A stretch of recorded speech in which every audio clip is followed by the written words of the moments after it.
የቋንቋ ኃይል ተውሳክ ወይም ደግሞ አድቨርብ የአረፍተ ነገርህ ዋና አድማቂ ምንድን ነው? ተውሳክ በአረፍተ ነገርህ ውስጥ ለግስ፣ ለቅጽል አልፎ ተርፎም ለሌላ ተውሳክ ተጨማሪ ትርጉም ወይም ደግሞ ኢንፎርሜሽን የሚሰጥ የቃላት አይነት ነው። አረፍተ ነገርህ እንዴት፣ መቼ፣ የት ወይም በምን ያህል መጠን እንደተፈጸመ ይነግርሃል። እንግሊዝኛን ማጣፈጥ ከፈለግ እነዚህን 4 የአድቨርብ ምሰሶዎች ማወቅ አለብህ። ሴቭ አድርገህ ደጋግመህ ተመልከተው። የተውሳክ ዋና ሚናዎች ወይም ደግሞ ኮር ፋንክሽንስ የምንላቸው አንደኛው የድርጊት መንገድ ጠቋሚ ወይም ደግሞ ሞዲፋይንግ ቨርብስ፣ ስለ ድርጊቱ እንዴት እንደተፈጸመ የሚነግሩን ማለት ነው። ሚናቸው ግሱ እንዴት እንደተፈጸመ ያሳያሉ። ድርጊቱ የተፈጸመበትን ስልት ያብራራሉ። ምሳሌ ሺ ዋክስ ስሎሊ፣ ሃው ዳዝ ሺ ዋክ፣ እንዴት ተራመደች የሚለውን ለማሳየት ነው ማለት ነው። እዚህ ጋር ስሎሊ ነው የተጠቀምነው። ሁለተኛው የባህሪ አድማቂ ወይም ደግሞ ሞዲፋይንግ አጀክቲቭ ሚናቸው ቅጽሉ ምን ያህል እንደሆነ ያጎላሉ። የቅጽሉን ጥንካሬ ይወስናሉ። ምሳሌ it is a very beautiful day፣ how beautiful ምን ያህል ውብ ቀን ነው የሚለውን ለመመለስ ነው እዚህ ጋር የተጠቀምነው ማለት ነው።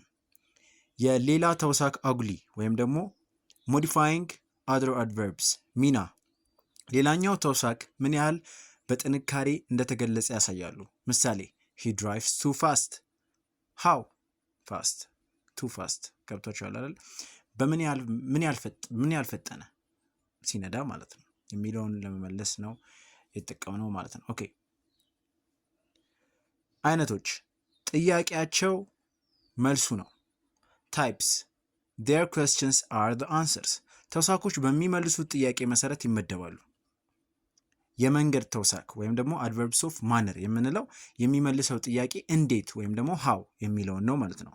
ምሳሌዎች quickly፣ slowly፣ loudly፣ peacefully።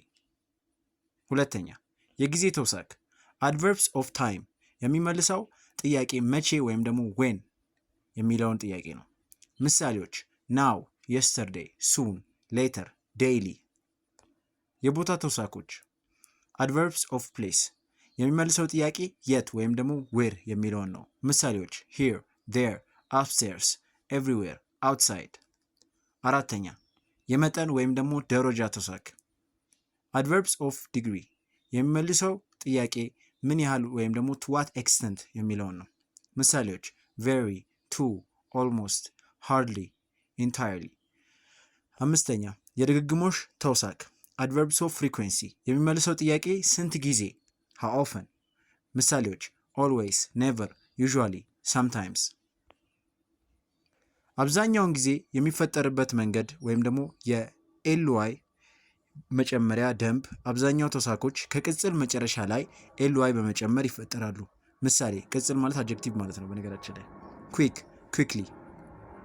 የy ለውጥ ከy የሚጨርሱ ቅጽሎች y ወደ i በመቀየር ly ይጨመራል። ምሳሌ easy የሚለው በy ያልቃል፣ easy ነው ስፔሊንግ።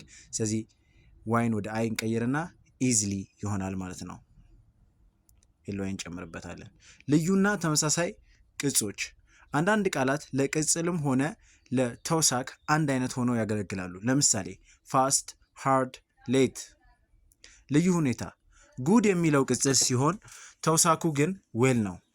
ስለዚህ ተውሳከ ግሱ well ነው ማለት ነው ለጉድ። አቀማመጥ የትርጉም ቀያሪዎቹ position matters የተውሳክ አቀማመጥ ትርጉም የመቀየር ኃይል አለው። በአጠቃላይ 3 ዋና ቦታዎች አሉት። አንደኛ መጨረሻ ላይ end position ሚና በጣም የተለመደ ቦታ ነው። በተለይ የመንገድ ወይም ደግሞ የቦታ እንዲሁም ደግሞ የጊዜ ተውሳኮች እዚህ ይቀመጣሉ። ምሳሌ she played the piano beautifully እዚህ ጋር እንደምታየው መጨረሻ ላይ ነው የተቀመጠው ማለት ነው። መጀመሪያ ላይ front position ሚና ጊዜን ወይም አጠቃላይ አረፍተ ነገሩን ለማጉላት ያገለግላል። ምሳሌ yesterday I went to the market። ሶስተኛ መሃል ላይ ወይም ደግሞ mid position ሚና በተለይ የድግግሞሽ ወይም frequency ተውሳኮች ለምሳሌ always፣ usually ረዳት ግስ እና ዋና ግስ መካከል ይቀመጣሉ። ምሳሌ she never travels alone። አሁን የተውሳክን ሙሉ ሚስጥር ተረድተሃል። አረፍተ ነገርህ ምርጥ ይሁን። ይህ እውቀት ቁልፍ ነው። ላይክ አድርግና ለጓደኞችህ ሼር በማድረግ የቋንቋ ጉዟቸውን ቀይር። መልካም ጊዜ